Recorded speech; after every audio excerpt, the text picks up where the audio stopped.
for our Nuggets of Wisdom session that we're hosting today with Deborah Benham. We'll just give her a moment to find us. In the meantime, I can just let you know the title of our conversation today is around, or the topic of our conversation today is around storytelling and how we can use it to capture our impact as community-led change makers. This is an initiative by Transition Network's Cultural Transformation Circle, and we're meeting once or twice every month with members of our community, of our network, to capture stories, to capture insights, to capture the wisdom that we have, and also to show our faces, to get to know each other, and to connect more with you, with our community.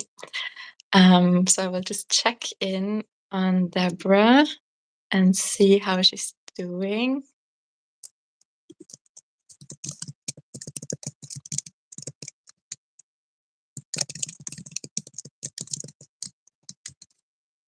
She has now the challenge of finding her way through the maze of the interweb. It's both my and her first time of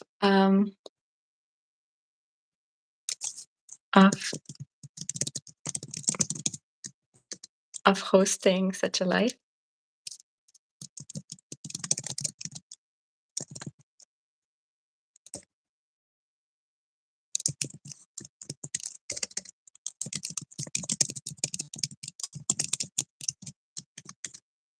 Let's see. She says she's here. I can't see her though.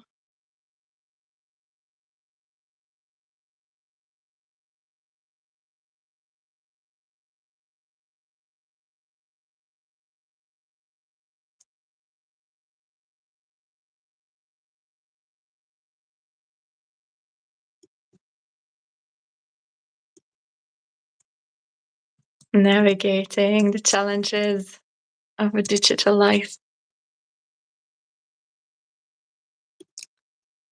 Let's see.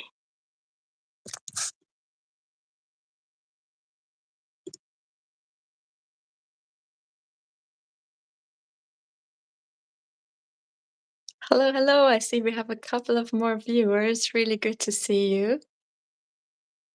I'm waiting to see if we can get Deborah to join us. Ah, there she is. Amazing. Hello.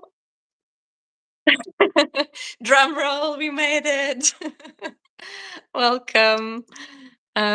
So great you joined us. As a few people just tuned in, I will just say again, this is our YouTube Live. It's an initiative of Transition Network's Cultural Transformation Circle. We call them Nuggets of Wisdom. And they're a space where we connect with different members of our community and network to have conversations, to get to know each other a little bit, to share the wisdom and the expertise, the knowledge, things that are already present in our network, and to connect with you, with our network, with our members, and with the broader audience of our friends. So today we're having a conversation with Deborah Benham about storytelling, about collecting stories that help us to capture the impact of community-led change. I can do a little bit of an introduction. I'm Theresa Fend. I'm also part of the Cultural Transformation Circle. I've been working in different decentralized networks that are in some form working towards social change for the past 10 years. And very often, my roles have involved a mix of community building and storytelling and communication. So I'm especially excited to have this conversation today. And Deborah is one of the co-lead links for Transition Network International. I'm reading a little bit, you can see it, supporting the development and delivery of our organizational strategy and helping to source, manage, and allocate resources. I also saw that she has a bit of a broader and maybe even eclectic background as a marine ecologist, a wildlife guide and trainer, a Gaia education trainer, a systems level biomimicry educator, and a nature connection practitioner. I just love how diverse, the different strands are of knowledge and insights, and also connections that are bringing us into these spaces and that we can draw on as we're working towards change.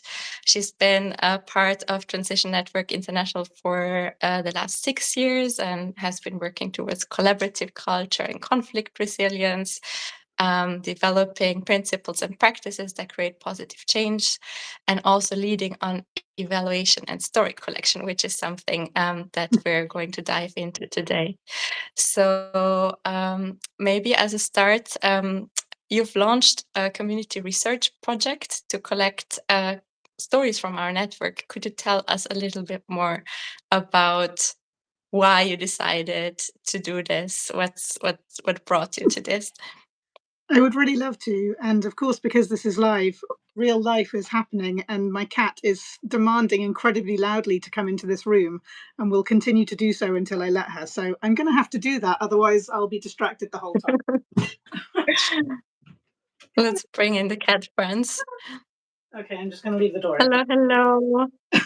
Can see your messages.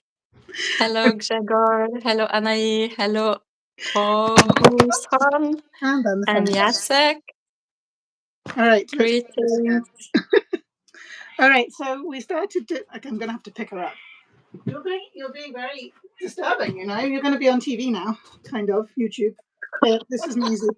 This is how we fish audience members. We have like both in one: the cute cat videos and the deep knowledge This was not planned. transmission. This was not planned. She's very clingy today. Okay, so why did we decide to collect stories? This is a story-based movement, right? So this is transition is all about communities leading change in their local areas, and for many years, Transition Network and now Transition Network International, we've realised that the most important thing that we can do is share stories of what's happening, because we're story making creatures, humans, and when we hear stories from other places of how people are doing food projects or energy projects or mutual aid projects or other kinds of community building, it can give us a sense of hope and motivation and inspiration about maybe we could do something similar. And if they can do it and make it happen and it can be successful, then surely we can as well. And I know for me, I can get caught up in administrative tasks or budgeting or strategy very much up in the head. And then when I read stories about what people are doing, the amazing things that people are doing in their communities, then it goes to my heart, and it goes to the emotions, and it reinvigorates me, gives me energy to carry on. And so I think it's true for other people too. When we hear stories, it engages with our hearts and emotions, and we need those things engaged to nourish our energy and keep us inspired. So yeah, so that's why stories generally, and why Transition Network International likes to gather and share stories. And then in a more practical way, I guess, we feel that what we've noticed, what groups have told us, is that when they hear the other stories from other places, first they get inspired, then they get practical ideas.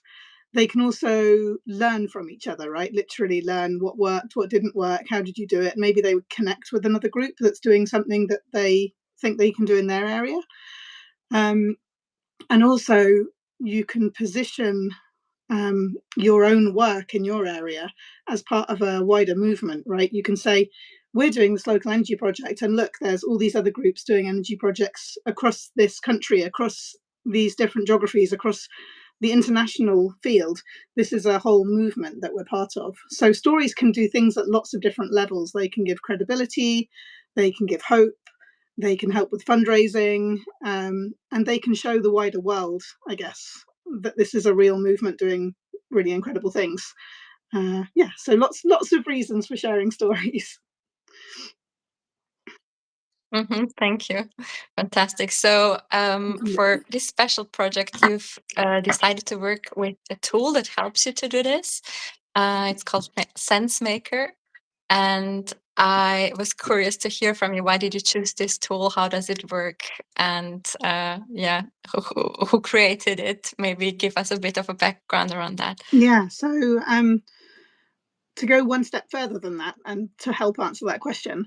So back in 2020 and 2021, we wanted to engage with the movement about what they were doing and what different groups were doing. And we just did a survey, right? I can't remember what kind of survey it was, but it was just lots of questions. Write your answers, some multiple choice, some open free form. And it was great. Lots of people took part. We were super grateful for all the stories and answers that we got, but it was really, really difficult to analyze. It was a lot of data in a spreadsheet, Mhm. and we were doing the analysis, and that didn't feel quite right. Like we were ascribing meaning to people's answers and trying to come up with summaries and charts and picking out the words or the phrases that we thought were most useful.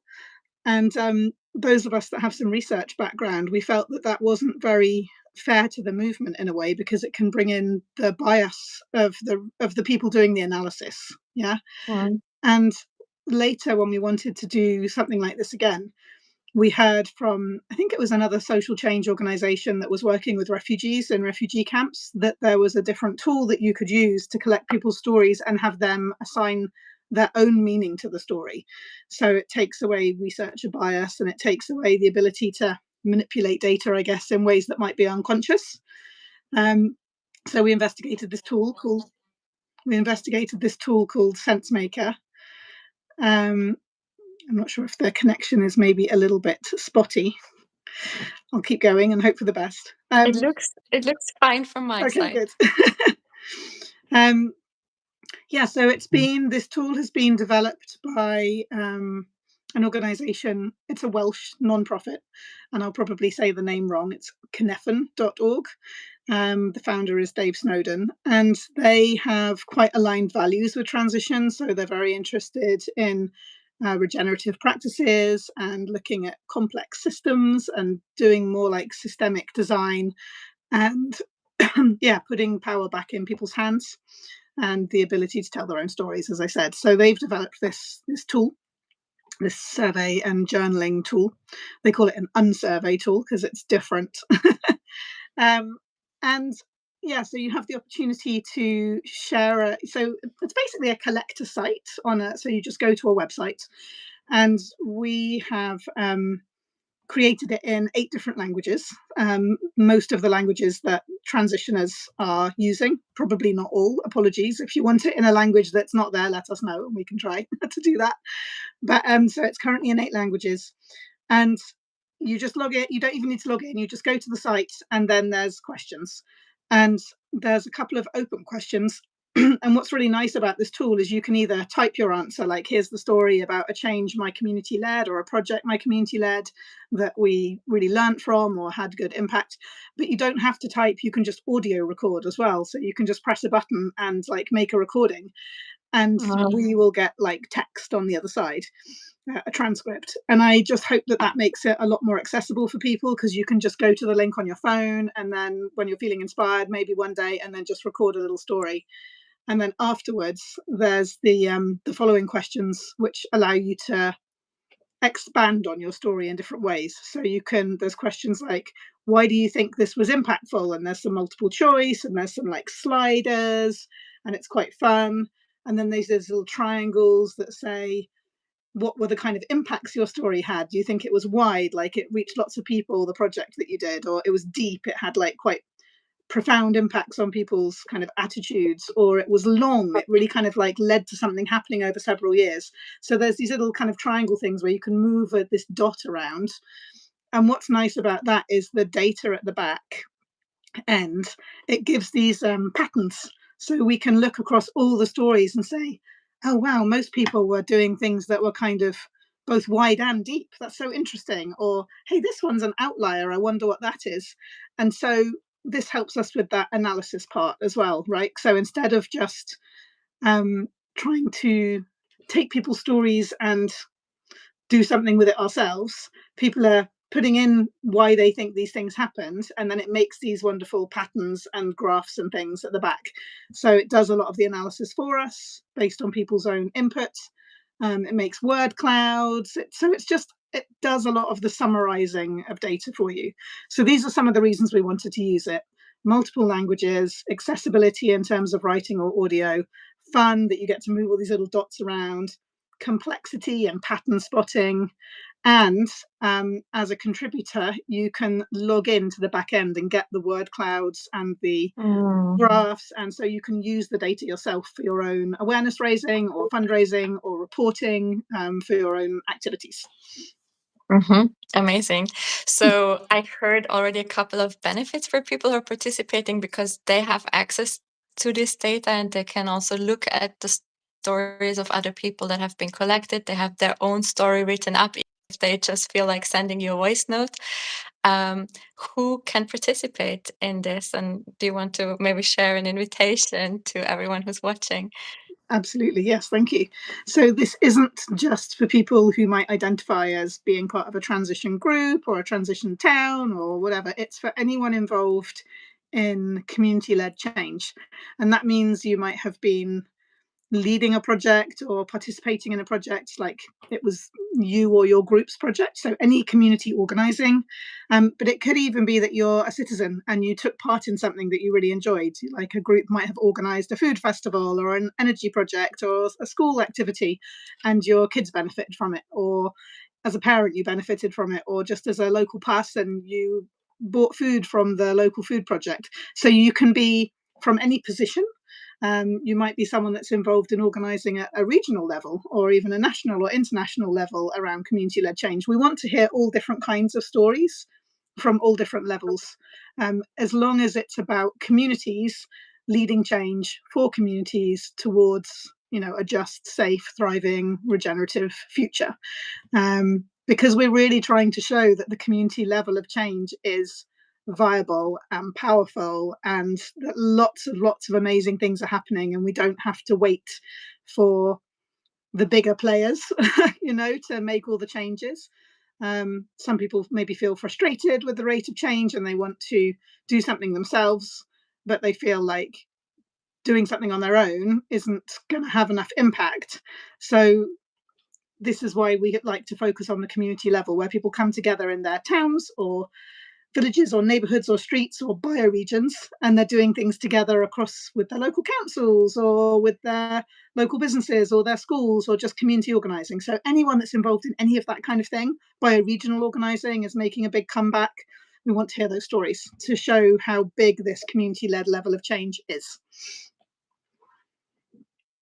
Amazing. So you've already pointed a little bit to outcomes that you're hoping for. I've heard inspiration. I've heard creating data that people can use for fundraising, for example, making connections. Do you want to speak a little bit more to what you're aiming for with this project? What outcomes are you hoping for? Well, we're hoping to gather lots of exciting stories, obviously, because then we can keep sharing those.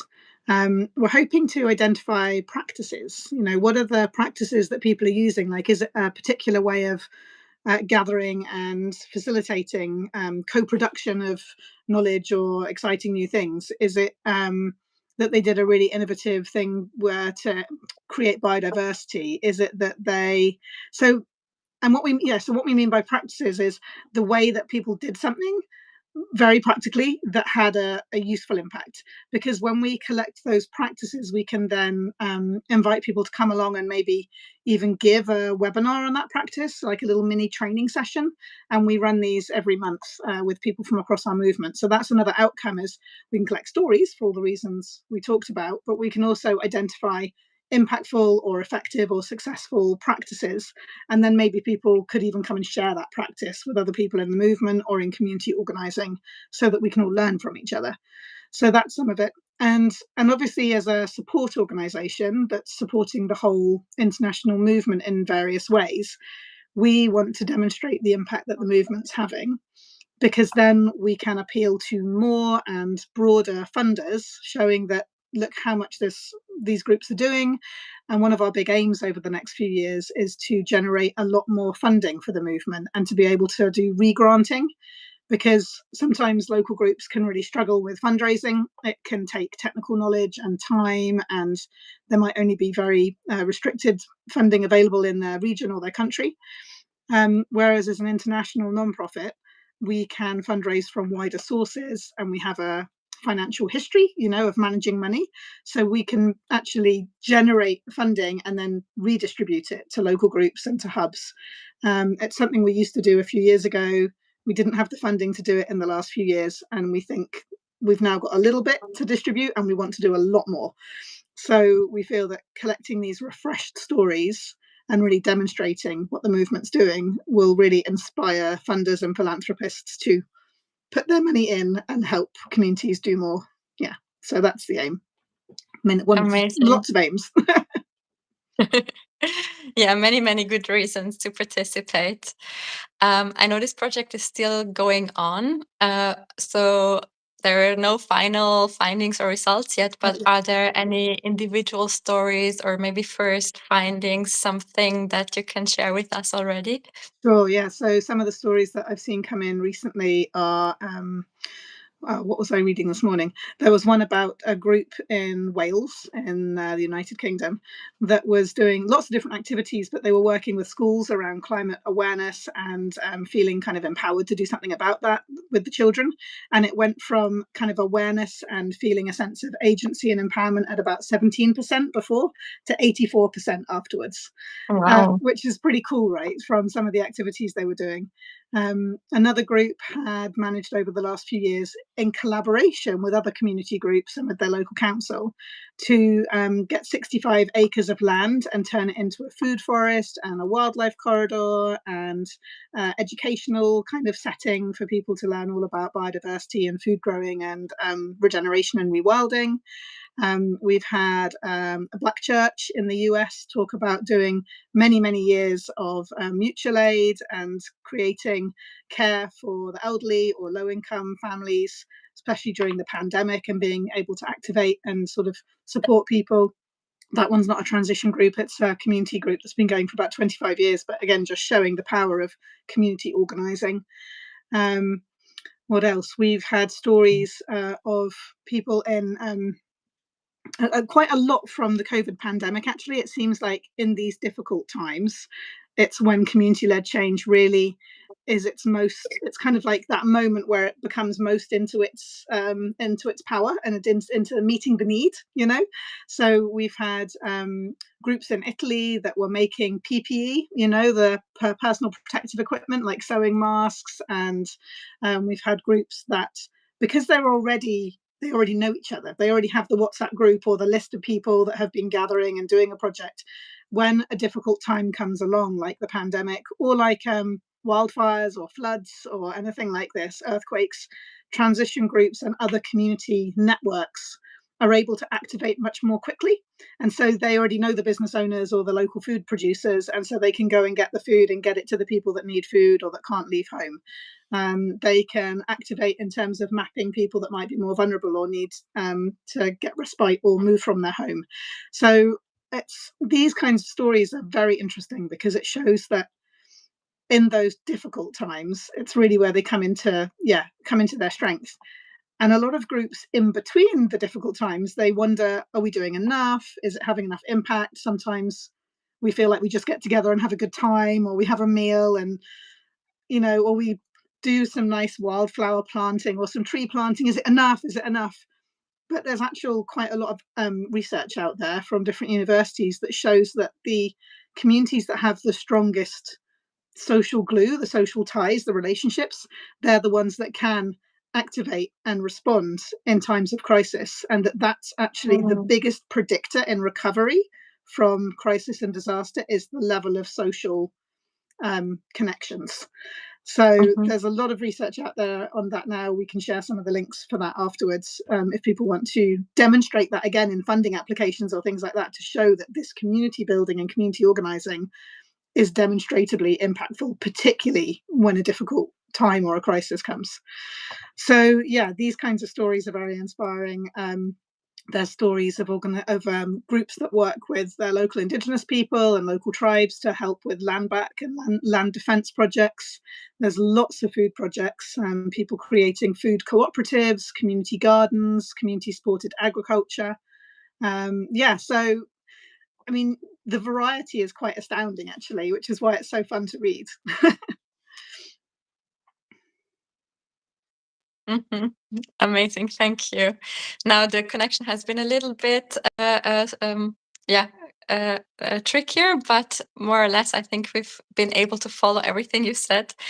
Um, so we will share links after our live. We will upload the videos to all of our different platforms, and we'll share the links to sources that Deborah has mentioned in the description. Maybe you just want to say for the people who are following us where to find the survey. So we've spoken it as well, and later we'll put all of the references into the description of our film. Exactly. We'll put a link underneath this recording. And I would just invite everyone again, please, if you do have a story of something in your community that you were involved with, experienced, or helped organised, that you'd be willing to share and spend 10 minutes or 15 minutes filling this out. It will mean the world to us and to lots of other groups who'll be inspired by your story and learn from it, and would be really, really grateful. Amazing. Do you want to share something last about what's next for you? What's the timeline? Is there a deadline for Yeah. this? What's next for you in this project? So I think we have maybe about 3 or 4 more weeks to collect stories, and then we'll start to summarise our findings and share that with the participants and with the wider movement, and maybe also reach out to some of the people that have shared stories and see if they'd like to share more on a webinar or in a practicing transition session. There's no pressure to do that at all if you don't want to, only if you would like to. Yeah, and we've got more to learn as well. In future years, we want to make this even simpler and shorter and take less time. And to, yeah, just keep encouraging people to share their stories, because I know it can be very difficult to step out of the daily tasks to share something like this. But I hope what I've said today explains a little bit why it's important and how it can be so helpful at the bigger level. Thank you so much. I think 5 minutes to share a voice note should really be possible to fit into even the busiest schedules. Thank you for sharing all of your insights. As we said, we will share all of the details with you in the description very soon. And yeah, thank you for your time, Deborah. Wishing you Thanks a so much. wonderful rest of your day. Take care, everyone. Thanks. Bye. Goodbye. Now figure out how to end this.